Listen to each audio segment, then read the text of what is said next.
Assalamualaikum warahmatullahi wabarakatuh. Salam sejahtera bagi kita semua. Yang terhormat Bapak Dr. Imam Baihaqi M.Hum dan Ibu Nike Widya Kusumayati SSMA selaku dosen pengampu mata kuliah perkembangan aliran linguistik serta teman-teman yang berbahagia.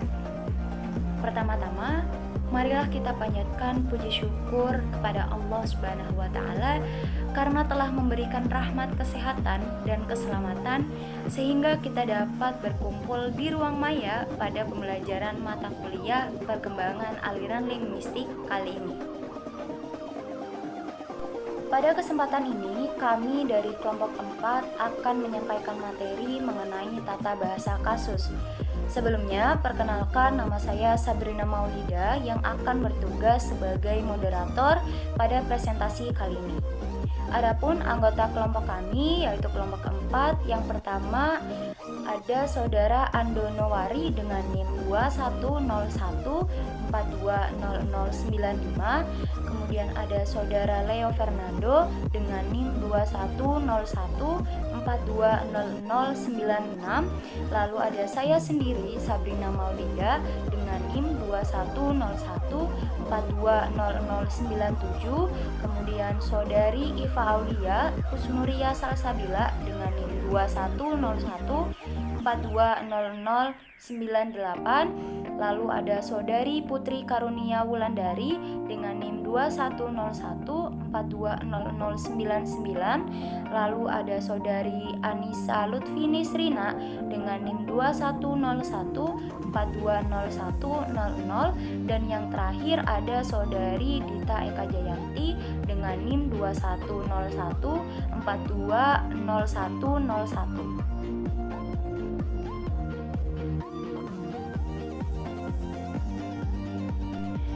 Baik, akan saya jelaskan atau saya paparkan latar belakang berdasarkan hasil diskusi materi pada kali ini.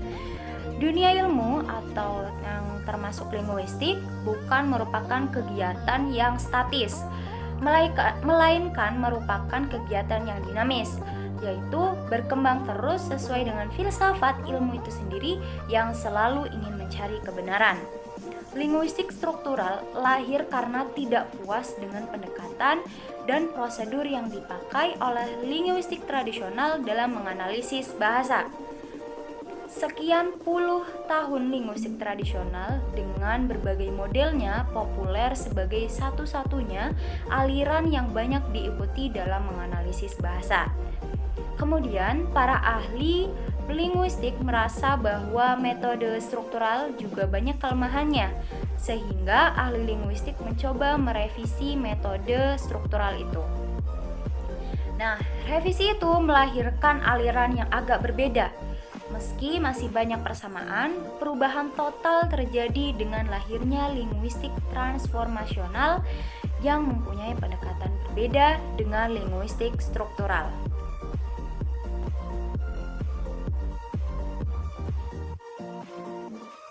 Selanjutnya ada rumusan masalah. Kami kelompok 4 merumuskan 3 rumusan masalah. Yang pertama yaitu menjelaskan pengertian tata bahasa kasus, yang kedua menjelaskan sejarah tata bahasa kasus, dan yang ketiga menjelaskan macam-macam kasus dalam tata bahasa kasus.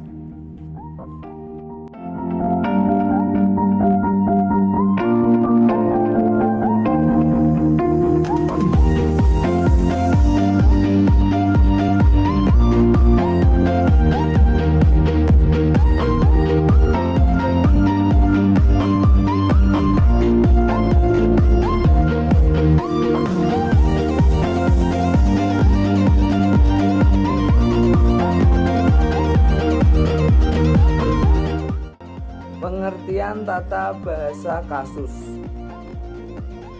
Tata bahasa kasus adalah sistem analisis linguistik berfokus pada hubungan antara valens atau jumlah subjek, objek, dan lain-lain sebagainya. Dari kata kerja dan konteks tata bahasa yang dibutuhkannya, Sistem ini diciptakan oleh ahli Amerika Serikat Charles J. Fillmore dalam konteks tata bahasa transformasional 1968. Teori ini menganalisis struktur sintaksis permukaan kalimat dengan mempelajari kombinasi kasus-kasusnya yang dalam misalnya peran semantik seperti agen objek, dermawan, lokasi, atau instrumen dan lain sebagainya. Yang dibutuhkan oleh kata kerja tertentu, misalnya kata kerja memberi, dalam bahasa Inggris membutuhkan agen A dan objek O dan penerima B. Misal Jones dapat dibacakan A memberikan uang O, Jack ke sekolah B.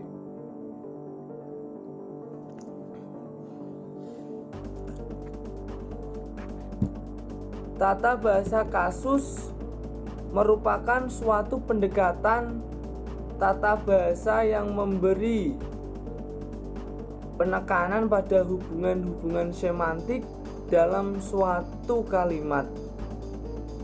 Dalam tata bahasa kasus, kata kerja dianggap sebagai bagian kalimat yang paling penting dan memiliki sejumlah hubungan semantis dengan satu atau lebih frasa nomina, kata benda. Menurut Fillmore, setiap kata kerja memilih sejumlah kasus dalam yang membentuk kerangka kasusnya. Dengan demikian, kerangka kasus menggambarkan aspek penting dari valens semantik kata kerja, kata sifat, dan kata benda. Bingkai kasus tunduk pada batasan tertentu, seperti kasus dalam hal yang hanya dapat terjadi sekali per kalimat. Beberapa kasus bersifat wajib dan lainnya opsional. Kasus wajib tidak dapat dihapus dengan resiko menghasilkan kalimat yang tidak sesuai tata bahasa. Misalnya, Maria memberi apel tidak tata bahasa dalam pengertian ini. Hipotesis mendasar dari tata bahasa kasus adalah bahwa fungsi tata bahasa seperti subjek atau objek ditentukan oleh valens semantik yang dalam dari kata kerja yang menemukan korelasi sintaksisnya dalam kategori tata bahasa seperti subjek dan objek. Dan dalam kasus tata bahasa seperti nominatif dan akosiatif. Fillmore 1968 mengedepankan hierarki berikut untuk aturan pemilihan subjek universal, agen, unimental, tujuan, agen, instrumental, tujuan. Artinya, jika kerangka kasus suatu kata kerja mengandung agen yang tidak diwujudkan sebagai subjek kalimat aktif, jika tidak kasus mendalam yang mengikuti agen dalam hierarki yaitu instrumental akan dipromosikan menjadi subjek. Pengaruh tata bahasa kasus pada linguistik Kottmeier telah signifikan. Sejauh banyak teori linguistik memasukkan peran-peran yang dalam satu atau bentuk lain seperti yang disebut struktur semantik dalam teori pemerintahan dan pengikatan. Ini juga menginspirasi pengembangan representasi berbasis bingkai dalam penelitian AL. Selama tahun 1970-an dan 1980-an, Charles Fillmore memperluas teori aslinya ke apa yang disebut semantik bingkai. Walter A. Cook, C.G., seorang profesor linguistik di Universitas Georgetown, adalah salah satu ahli teori tata bahasa terkemuka setelah karya dari Fillmore. Cocok mengabdikan sebagai besar penelitian ilmiahnya dari awal 1970-an hingga 1990-an untuk mengembangkan lebih lanjut tata bahasa kasus sebagai alat untuk analisis linguistik, metodologi pengajaran bahasa dan aplikasi lainnya, dan merupakan penulis beberapa teks utama dan banyak artikel dalam tata bahasa kasus. Cook mengarahkan beberapa disertai doktoral, lihat misalnya Moscow 1978, menerapkan tata bahasa kasus ke berbagai bidang penelitian linguistik, teoritis, dan terapan. Fillmore mengembangkan gramatikal kasus setelah melihat adanya masalah pada gramatika transformasi generatif. Fillmore melihat adanya peran semantik pada nomina dalam hubungannya dengan verba yang tak dapat diterangkan oleh gramatika transformasi generatif. Pada gramatika transformasi generatif, masing-masing kategori yang diberi label frasa hanya mempunyai ikatan logika bentuk dan distribusi dengan kategori lain dalam sebuah kalimat, seperti frasa benda dengan frasa verba, frasa verba dengan frasa nomina, frasa benda dengan frasa adverbia, dan frasa verba dengan frasa depan. Gramatikal kasus sebagai perluasan dari gramatikal transformasi generatif menetapkan masing-masing kategori diberi peran semantis yang disebut kasus. Struktur dalam sebuah kalimat menurut gramatikal kasus berbeda dengan yang ada pada teori standar yang diperluas. Pada gramatikal kasus, struktur dalam sebuah kalimat terdiri dari dua konstituen, yaitu modalitas dan proposisi. Fillmore dalam Cair tahun 2003 menyatakan bahwa modalitas yang bisa berupa unsur negasi, kala, aspek, dan adverbia, dan proposisi terdiri atas sebuah adverb disertai dengan sejumlah kasus. Yang dimaksud dengan kasus dalam teori ini adalah hubungan antara verba dengan nomina. Verba di sini sama dengan predikat, sedangkan nomina sama dengan argumen dalam teori semantik generatif. Hanya dalam teori ini diberi label kasus. Misalnya, dalam kalimat bahasa Inggris, John opened the door with the key. Argumen 1, John berkasus pelaku. Argumen 2, door berkasus tujuan. Dan argumen 3, key berkasus alat.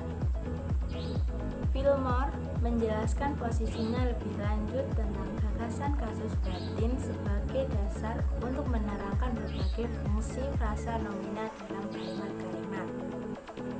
Dalam keterangannya, Some Proper of Forecast Grammar tahun 1971 halaman 35. Fillmore membicarakan berbagai masalah dalam kategorisasi kasus dan memberikan saran pemecahannya. Dia juga mengeluarkan dua prinsip dalam menghadapi pemecahan masalah itu, yaitu 1. Bahwa hanya terdapat satu kasus bagi tiap frasa nomina dalam sebuah klausa.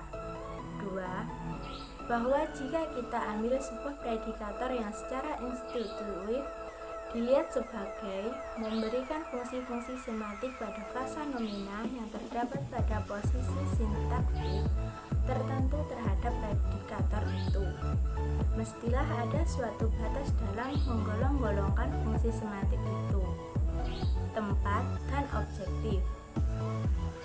Pada mulanya Fillmore dalam Yasin tahun 1991 halaman 49 membedakan kasus-kasus atas pelaku, alat, datif, faktitif, tempat, dan objektif.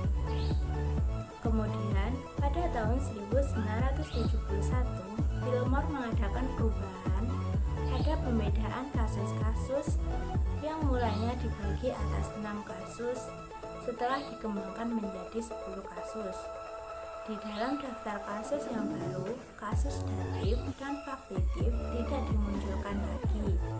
Namun, keduanya diganti penamaannya dengan kasus yang mengalami dan kasus tujuan.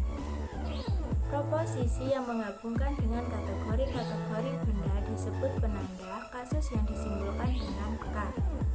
Sedangkan kategori-kategori benda yang mempunyai hubungan konseptualogis dengan verba disebut aktan, yang menggambarkan peran semantik yang dikandung oleh masing-masing kategori benda tersebut. Sebagai contoh dari keterangan di atas adalah sebagai berikut. A. Anak kami membeli buku. B. Kemarin dokter memeriksa anak kami. C. Anak kami melihat film tadi malam. Pada kalimat-kalimat di atas, frasa nomina anak kami sesuai dengan hubungan semantik sintaksis mempunyai kasus yang berbeda. Anak kami pada kalimat A mempunyai kasus pelaku. Anak kami kalimat B berkasus objek. Sedangkan anak kami pada kalimat C mempunyai kasus mengalami. Dengan contoh di atas, jelas bahwa gagasan kasus Fillmore berbeda dari kategorisasi kasus tata bahasa tradisional. Menurut Samsuri, tahun 1978, halaman 343, tata bahasa kasus cocok diterapkan dalam bahasa Inggris. Tetapi, dalam bahasa Indonesia tidak semua kaidah bisa diterapkan. Misalnya, kaidah tentang kala. Karena kala bersifat wajib dalam bahasa Inggris, kaidah itu dapat diterapkan. Tetapi, tidaklah dalam bahasa Indonesia, karena bahasa kita tidak bersistem kala. Dalam bahasa Indonesia, modalitas lalu menjadi manasuka dan kaidah pertama tata bahasa kasus wujudnya. Kalimat modalitas. Contoh kalimat bahasa Indonesia tanpa modalitas. Anak kami membeli buku. Kemarin dokter memeriksa anak kami. Dan anak kami melihat film. Contoh kalimat bahasa Indonesia yang memakai modalitas yaitu Tuti sedang membaca surat di Serambi. Dan Wahyu pernah memberi Pak Lurah kemeja dulu.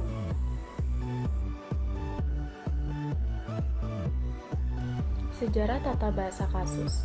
Tata bahasa kasus pertama kali diperkenalkan oleh Charles J. Fillmore dalam karangannya berjudul The Case for Case tahun 1968.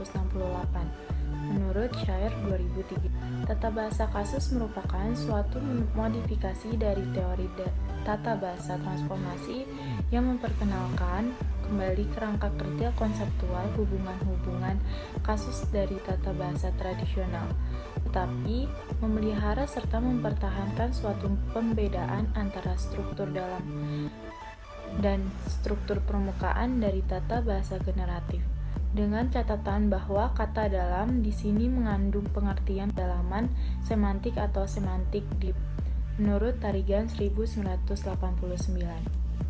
Dalam Kamus Linguistik Harimurti Krida Laksana 2009-108 mengatakan case grammar merupakan kategori gramatikal dari nomina, frase nomina, pronomina, atau sintaksis aktiva yang memperlihatkan hubungannya dengan kata lain dalam konstruksi sintaksis.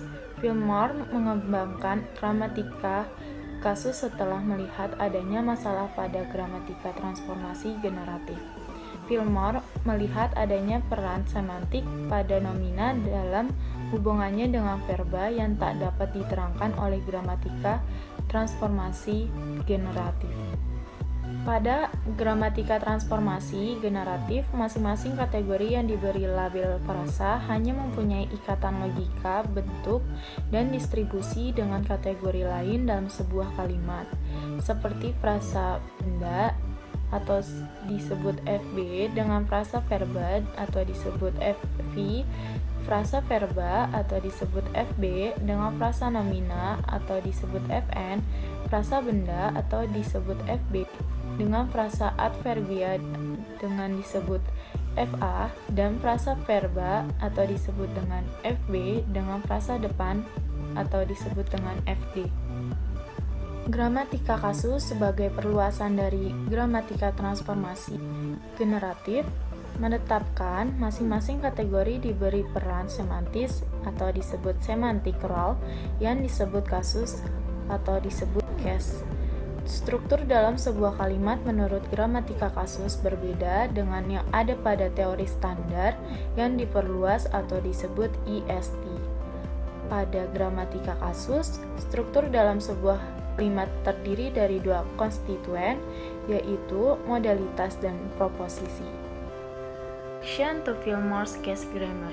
Apa itu case grammar? Case grammar atau tata bahasa kasus ialah salah satu aliran atau approach dalam ilmu linguistik yang pertama kali dicetuskan oleh Charles J. Fillmore tahun 1968 dalam papernya berjudul The Case for Case pada Universal in Linguistics Theory 1968 yang sebelumnya ditampilkan di paper A Proposal Concerning English Preposition pada Georgetown University Roundtable on Languages and Linguistics 1966 yang mana kemudian direvisi dalam paper Toward a Modern Theory of Case pada Modern Study in English 1969. Case grammar diperkenalkan sebagai tanggapan atau modifikasi dari aliran transformational grammar atau transformational generative grammar atau TGG yang telah hadir sebelumnya. TGG diperkenalkan oleh Noam Chomsky pada tahun 1957. Fillmore mengembangkan case grammar setelah melihat adanya masalah pada TGG. Fillmore melihat adanya peran semantik pada noun dalam hubungannya dengan verb yang tak dapat diterangkan oleh TGG. Analisis case grammar berfokus pada perbedaan yang jelas antara deep struktur dan surface struktur. Case grammar sama saja dengan analisis TGG. Perbedaannya terletak pada konsep case yang dimiliki oleh Fillmore. Case grammar biasa diistilahkan TGG yang berdasarkan konsep case. Fillmore, subjek dan objek termasuk dalam kategori surface struktur, bukan deep struktur.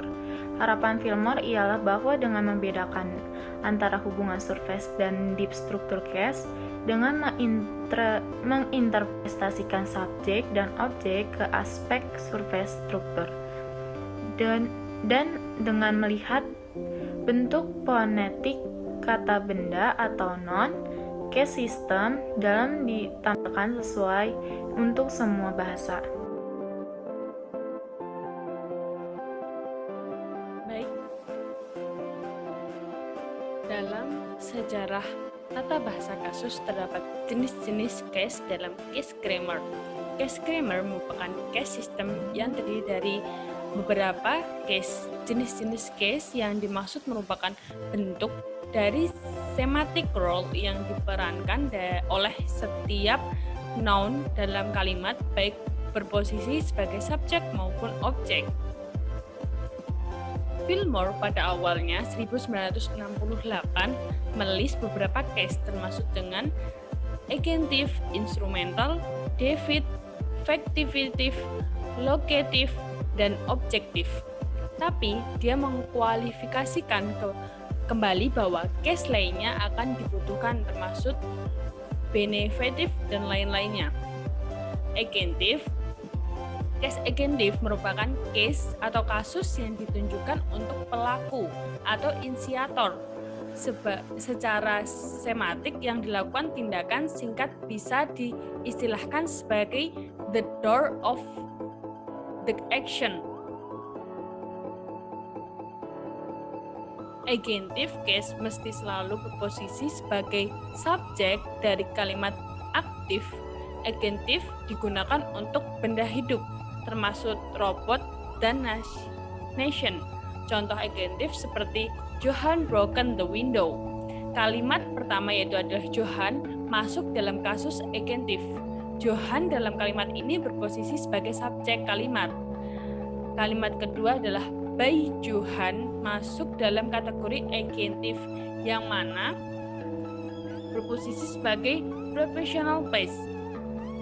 Yang kedua adalah instrumental, kasus yang ditunjukkan pada alat atau tenaga benda mati tidak bernyawa yang terlibat dalam tindakan yang berekspresikan oleh verb. Kata win termasuk dalam kategori natural verb. Instrumental case dapat berposisi sebagai subjek direct object dari kata kerja as dan juga dalam bentuk prepositional.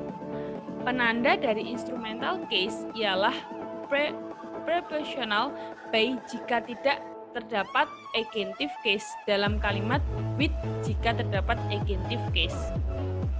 Contohnya seperti the hammer broke the window. Kalimat pertama ditunjukkan pada the hammer, masuk dalam kategori instrumental. Penanda prepositional by dari instrumental case pada kalimat ini jika menjadi kalimat pasif. Pada kalimat kedua, instrumental case berposisi sebagai objek dari kata kerja as. Lalu yang ketiga adalah dative. Dative ditunjukkan pada case benda hidup yang dipengaruhi oleh aksi kata kerja. Dative dapat berbeda pada posisi subjek dan direct object atau indirect object untuk non-action verb, juga sebagai indirect object untuk stage or action. Yang keempat adalah objective.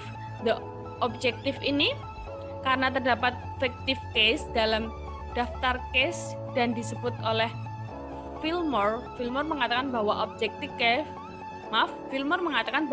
objective case mungkin sebaiknya diberi batasan untuk ditunjukkan ke benda mati yang dipengaruhi oleh verba action. Benda mati yang diakibatkan atau dihasilkan oleh verba action oleh cocok yang ditunjukkan ke fictive case. Objective case dapat berposisi sebagai objektif atau objek. Yang keempat adalah fictive. Fictive ini merupakan objek yang menjadi hasil dari aksi tindakan kata kerja oleh fictive. Case bisa diistilahkan seperti resultative case yang digunakan untuk membedakan effective verb dan effective verb, juga digunakan untuk objek. Lalu berikutnya adalah locative. Local case ditunjukkan oleh kasus yang mengidentifikasikan arah atau lokasi. Berdasarkan penjelasan yang tadi, atas dari model case Fillmore pada tahun 1968, case frame case frame dapat dibedakan menjadi dua bagian. Yang pertama basic case frame yang hanya menggunakan a case dan the object case, dan yang kedua adalah menggunakan case a dan o disertai dengan instrumental David ataupun lokal, yang mana selanjutnya jenis verb dibedakan menjadi basic dan sebagainya. Dalam kehadiran sebuah case, dalam setiap frame dibentuk oleh jenis dalam sebuah case, dalam setiap verbnya dalam setiap formnya dibentuk oleh jenis verb yang ada mana biasanya ditampilkan oleh verb yang dibentuk oleh matrik dalam pembentukan setiap case. Verb membedakan dua jenis kata. Yang pertama pada state verb dan action verb. Pembedaan antara state verb dan action verb berbeda. Pada artikel Grok Legal pada tahun 1966 berjudul On State, Adjective and Verb. Dalam artikel ini, Lakoff mengidentifikasikan bahwa verb yang masuk kategori stage verb tidak bisa dijadikan progresif atau impresif. Kesimpulannya, yaitu adalah walaupun kebanyakan adjektif maupun kategori stage dan juga yang masuk kategori action, misal be, quit, dan sebagainya, Lakoff menemukan pengecualian terdapat beberapa verb yang tidak masuk kategori action ataupun kategori stage yang kemudian dia menggunakan dalam kategori direct verb, stay, keep, remain, and profession verb. Assalamualaikum warahmatullahi wabarakatuh.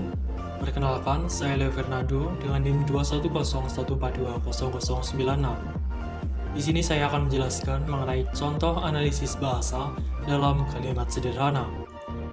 Suatu kalimat disebut sebagai kalimat sederhana karena berkaitan dengan pola kalimatnya yang masih mendasar. Kalimat sederhana sudah dapat dipastikan merupakan kalimat tunggal. Akan tetapi, kalimat tunggal belum bisa dipastikan sebagai kalimat sederhana. Hal ini salah satunya disebabkan karena tidak ada perluasan pada setiap unsur dalam kalimat sederhana. Berbeda dengan kalimat tunggal, yang dapat dikenai perluasan pada salah satu unsurnya. Kalimat sederhana juga dapat dijelaskan sebagai kalimat yang terdiri dari satu klausa. Pola kalimat yang dimiliki oleh kalimat sederhana adalah subjek atau S dan predikat atau P. Unsur kalimat lainnya seperti objek, keterangan, dan pelengkap tidak selalu ditemukan dalam kalimat sederhana, karena unsur ini harus ada dalam kalimat sederhana. Jika salah satu unsurnya tidak ada, maka dinamakan sebagai kalimat tidak lengkap. Unsur subjek dan predikat dapat berupa kata, kelompok kata atau frasa, ataupun klausa. Sehingga kalimat sederhana dapat memiliki lebih dari dua kata. Jenis-jenis kalimat sederhana. Kalimat sederhana dibagi menjadi dua jenis berdasarkan ada tidaknya klausa, yaitu 1. Kalimat tak berklausa. Kalimat sederhana jenis pertama adalah kalimat sederhana tak berklausa. Jenis kalimat ini tidak memuat klausa di dalamnya. Contoh kalimat tak berklausa antara lain duduk. Yang kedua adalah kalimat berklausa 1. Suatu kalimat yang memuat satu klausa termasuk ke dalam jenis kalimat sederhana yang kedua. Contoh kalimat sederhana berklausa 1 antara lain nenek berusia 100 tahun. Dalam teori tahun 1968,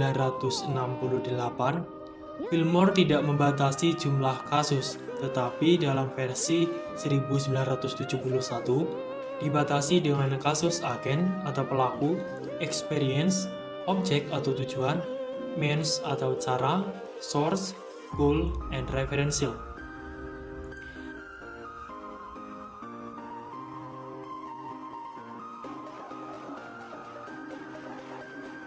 Experience adalah orang yang merasakan peristiwa yang terjadi secara psikologis, seperti saya dan dia dalam kalimat saya tahu dan dia merasa takut. Yang kedua, objek adalah sesuatu yang dikenai perbuatan atau yang mengalami suatu proses, seperti bola dan rumah dalam kalimat Dika menendang bola dan Pak Lurah membangun rumah.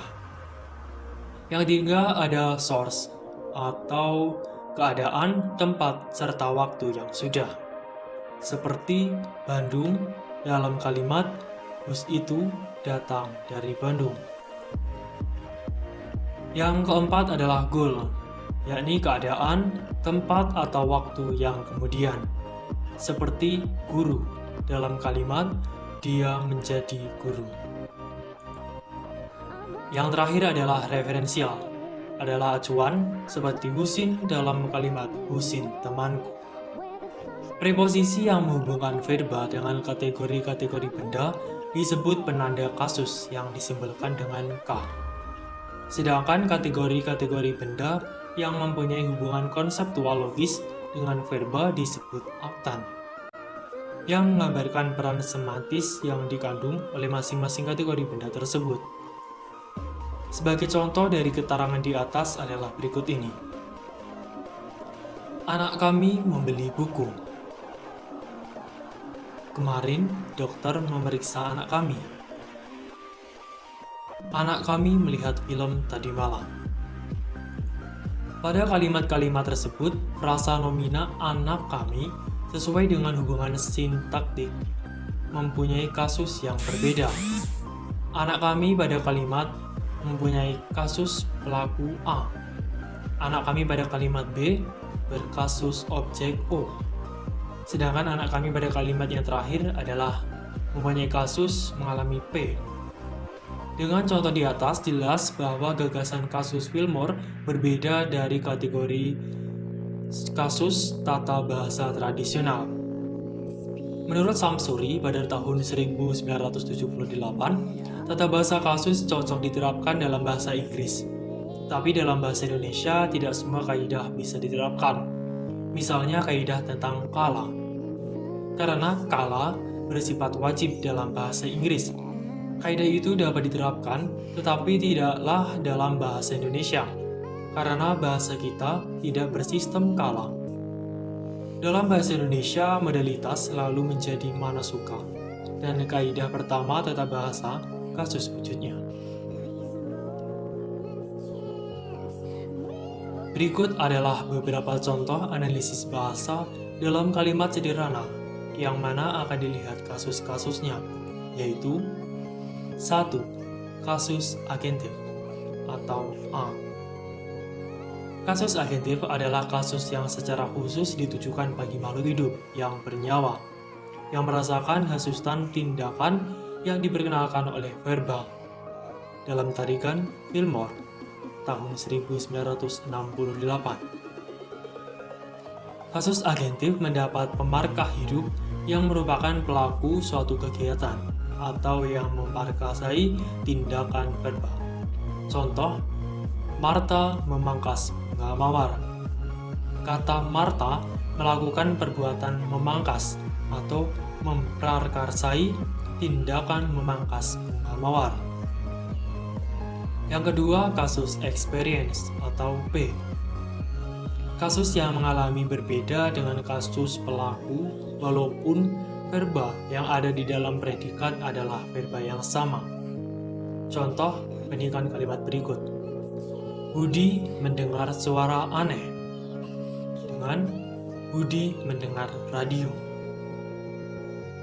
Kata Budi yang pertama mempunyai kasus yang mengalami, sedangkan yang kedua mempunyai kasus pelaku mendengar radio.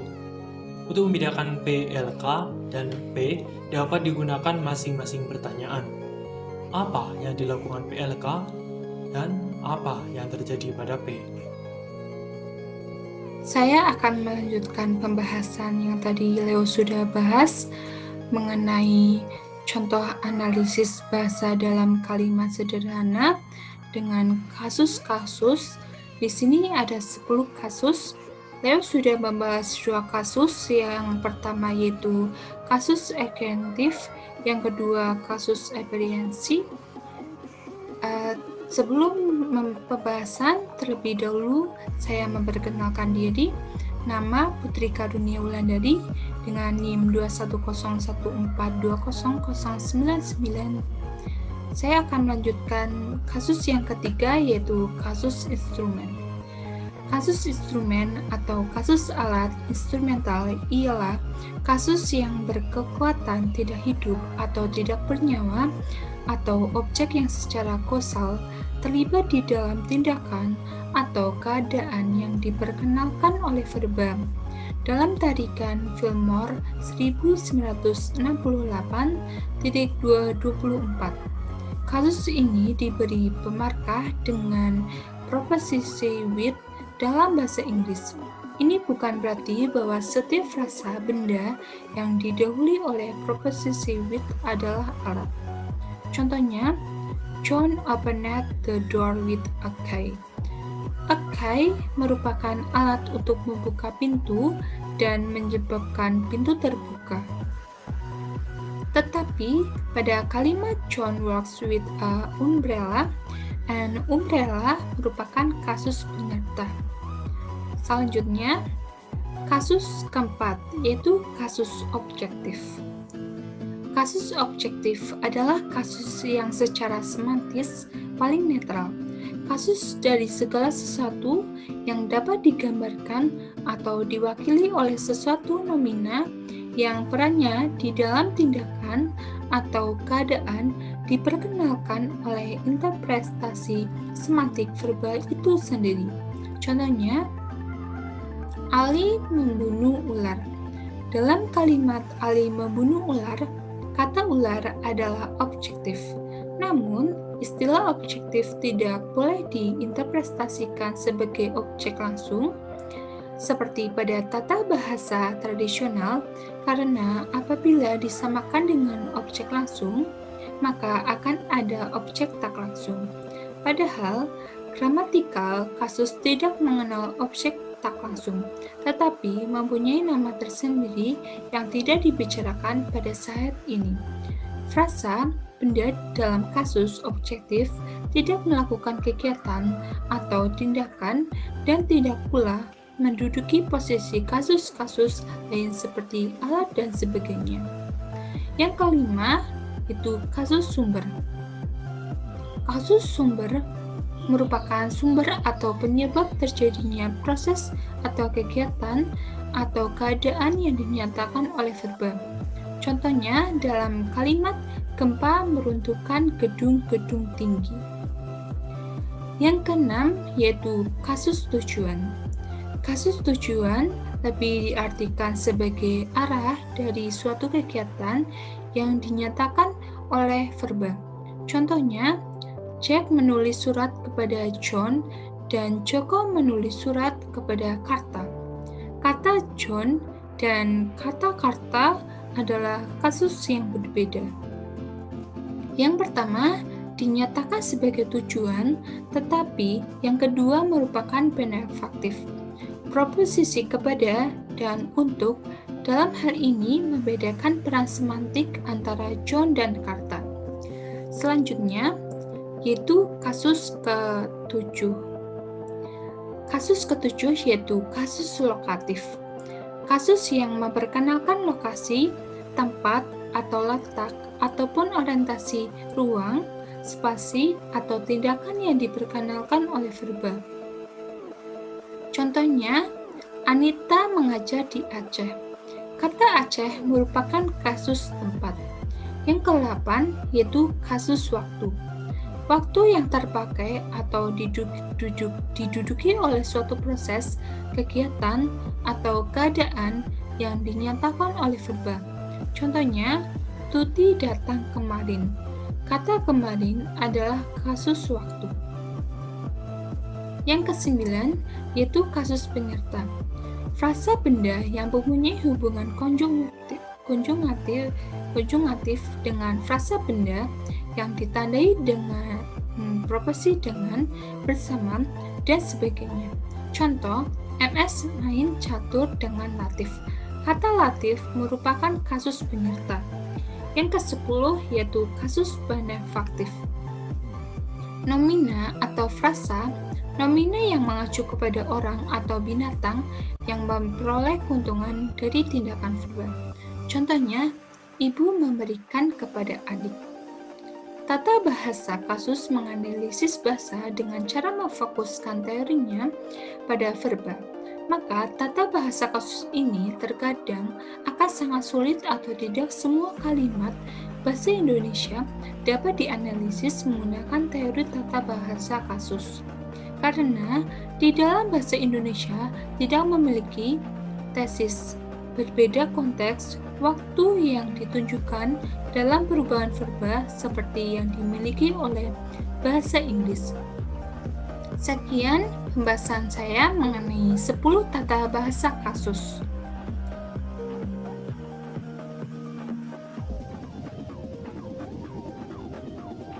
Kesimpulannya adalah yang pertama, tata bahasa kasus lahir sebagai perluasan dari tata bahasa transformasi generatif. Fillmore, sebagai pencetus tata bahasa kasus, melihat ada masalah pada tata bahasa transformasi generatif ini, yaitu tata bahasa tersebut tidak dapat menjelaskan adanya peran semantik frasa nomina dalam hubungannya dengan verba.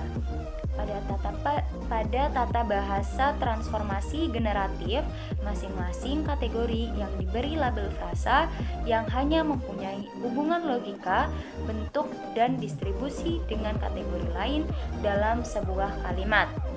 Namun, tata bahasa kasus, setiap kategori diberi peran semantis yang disebut kasus.